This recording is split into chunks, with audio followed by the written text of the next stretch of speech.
arákùnrin àti arábìnrin akínyìn káàbọ̀ sórí ètò yìí ní orúkọ Jésù.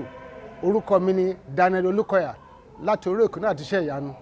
Bí o ṣe ń fetí sí ètò yìí, gbogbo ogun ayé rẹ yóò wọlẹ̀ pátápátá ní orúkọ Jésù. Olúwa mo dé o,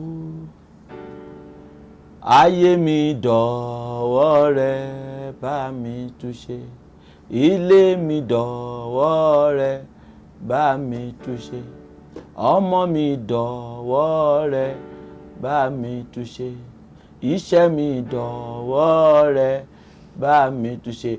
A dúpẹ́ lọ́wọ́ Ọlọ́run fún agbára rẹ̀.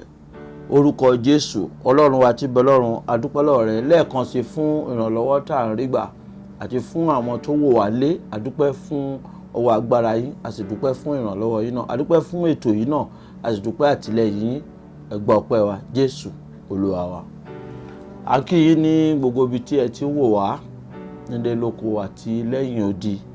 Ẹ má gbàgbé ọ̀sẹ̀ kẹta rèé lórí àkórí kan tá a dì mú tó ṣe pàtàkì tí a pè ní Olúwa yí ìtàn ìran mi àti ìtàn ayé mi padà. Má gbàgbé pé a bẹ̀rẹ̀ láti orí Rúbẹ́nì dé orí Isakari. A parí ẹ̀ lónìí sí orí Dáfídì. Orí Dáfídì la rò pé bóyá ìtàn ìran Ábúráhámù, ìtàn ìran Jésè yóò ti parí, ṣùgbọ́n ṣe láàánú pé kò parí lórí ẹ̀ nítorí pé ó lọ bá ìyàwó jagunjagun ẹ̀sùn. Nígbà tó kúrò lórí Dáfídì, a rò pé bóyá nígbà tó bọ́ sórí Sólómọ́nì pé ìtàn ìran Jésè yóò parí síbẹ̀ ni, ṣùgbọ́n kò parí síbẹ̀. Mo fẹ́ kó o wo ayé ẹ̀ dáadáa. Ǹjẹ́ ìtàn kan wà tó jẹ́ pé ó ṣẹlẹ̀ sí ìyá, ó ṣẹlẹ̀ sí bàbá, ó gbọ́ nínú ìtàn ìran ẹ̀, ó sì ń ṣẹlẹ̀ sí ẹ lọ́wọ́lọ́wọ́ báyìí, àbó tí ń farahàn, àbó tí ń rí àpẹẹrẹ rẹ̀? Ìwọ ni mo fẹ́ gbàdúrà yìí fún, pé bí Ọlọ́run ti ń bẹ tẹ́mi ẹ̀ ń bẹ pẹ̀lú, gbogbo ègún ìran tó ń ṣubú lura wọn, tí ò fi ayé ẹ̀ sílẹ̀, lórúkọ Baba, Ọmọ àti Ẹ̀mí Mímọ́, kó bọ́nú àjàgà náà. Gbogbo jàǹkáríwọ̀ ìtàn búburú, èyí tí ò jẹ́ kó o ríwájú, èyí tí ò jẹ́ kó o ró lóore, lórúkọ Jésù, kọ́run kó jágbà, kó finá jó wọn, kí ayé ẹ kó sì ní ìtumọ̀. Jésù Olúwa wa. Bí a bá rí ìgbé ayé ẹni tó wà lábẹ́ ìtàn ìran búburú, a rí pé bó ṣe ń dìde ló ń ṣubú. Ẹlòmíràn, ìtàn ìran tí wọ́n ní pé kán máa mutí, bàbá mu, ìyá mu, ọmọ náà tún ti korí bọ̀. Ṣùgbọ́n nígbà míì wá tí ẹ rò pé bóyá ìgbé ayé adùn ni, ṣùgbọ́n kò rí bẹ́ẹ̀. Ìtàn tá à ń sọ yìí ni. Ẹlòmíràn, ó tiẹ̀ fẹ́ ṣe olùṣọ́ àgùntàn, ṣùgbọ́n torí pé kò sí nínú ìtàn ìran ìdílé wọn pé olùṣọ́ àgùntàn wà ńbẹ̀. Á gbàdúrà fún èèyàn, ẹlòmíràn máa lọ ṣe lóore. Á gbàdúrà fún èèyàn, Ọlọ́run á dáhùn, ṣùgbọ́n wọn ò ní rántí ẹ̀. Nítorí pé kí ni? Ó wà lábẹ́ ìtàn ìran búburú pé a kì í ṣe pásítọ̀ níran wa. Bóyá ìtàn àwọn ẹlòmíràn pápá òòṣà ni wọ́n ń bọ. Àmọ́ mò ń gbàdúrà fún ẹ pé lórúkọ Baba, Ọmọ àti Ẹ̀mí Mímọ́, lábẹ́ ìtàn ìran búburú, kọ́run kó yọ ẹ́ kúrò. Mo ní ohun kan tí mo fẹ́ kí o tẹ́tí sí. Arákùnrin kan àti ìyàwó rẹ̀, wọ́n bímọ, wọ́n sì ṣe dáadáa.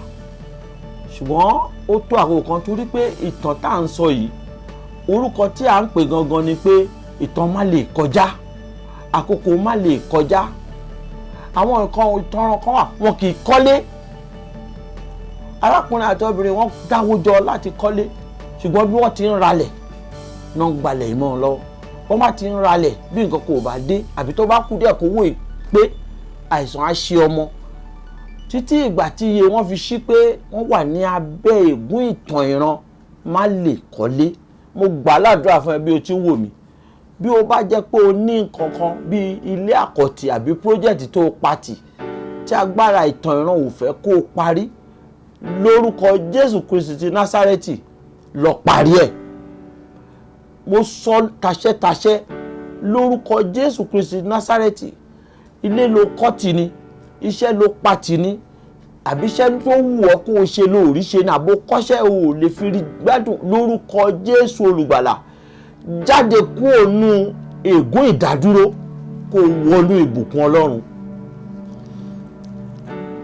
Lákòókò yìí a ní àdúrà tí a tún mú lọlé gẹ́gẹ́ bí a ti ṣe láti bí ọ̀sẹ̀ mẹ́ta sẹ́yìn. Òní la fẹ́ ṣe àṣekágbá lórí ìtàn ìran. Mo fẹ́ kó o mú kálámù ẹ, kó o mú bírò ẹ, kó o mú pépà, kó o mú nǹkan tó kọ́lé lórí tó fi ní gbàgbé. Wàá sọ fún Ọlọ́run pé Olúwa fi agbára rẹ fà mí kúrò nínú ìdádúró ìtàn búburú. Ẹlòmíì ìyẹ́ ò dúró lé ọkọ, òun náà ti ń bọ́ bẹ̀ báyìí. Bàbá kan tiẹ̀ pàdé mi lọ́jọ́ kan, ó ní pásítọ̀ mi ò mọ ohun tó ń ṣẹlẹ̀ o, àwọn méjì ìkejì ló mà tún fẹ́ padà wálé báyìí, wọn àtọkọ ẹ̀ jà, ìkejì tún fẹ́ padà wálé. Mo ní sà, kí lẹ mọ̀ nípa ìyá wọn? Ó ní màmá ìyàwó òun náà òun náà ò sí ọmọ yà. Ẹ gbàdúrà ni, torí pé ègún yẹn ó ń lọ láti ìran dé ìran ni, láti lè yọ àwọn ọmọ yín obìnrin lórúkọ Bàbá Ọmọ àti Ẹ̀mí Mímọ́.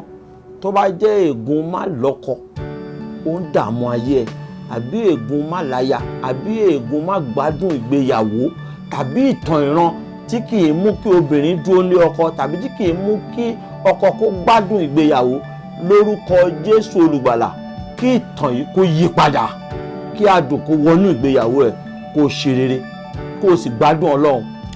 Àwọn nǹkan mẹ́ta kan wà tí o ní láti ṣe, o gbọ́dọ̀ ní lọ́wọ́. Èkíní, o gbọ́dọ̀ fi ẹ̀ṣẹ̀ sílẹ̀.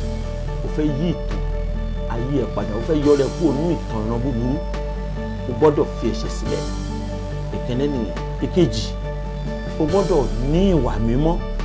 Ìyẹn ni pé wàá súnmọ́ Ọlọ́run, o gbọ́dọ̀ jẹ́ ọ̀rẹ́ Ọlọ́run. Ìkẹta tó ṣe pàtàkì tó tún dàbí ìkíní àti ìkejì, òun ni pé wàá kún fún àdúrà. Àdúrà tí ń yí ìtàn ìran padà, ó ṣe pàtàkì. Bí o sì ń ṣe eléyìí, ọ̀run rẹ̀ á ṣí, ayé á ní ìtumọ̀, ìwọ náà sì bá wọn rìnrìn àjò ògo. Jésù Olúwa wa.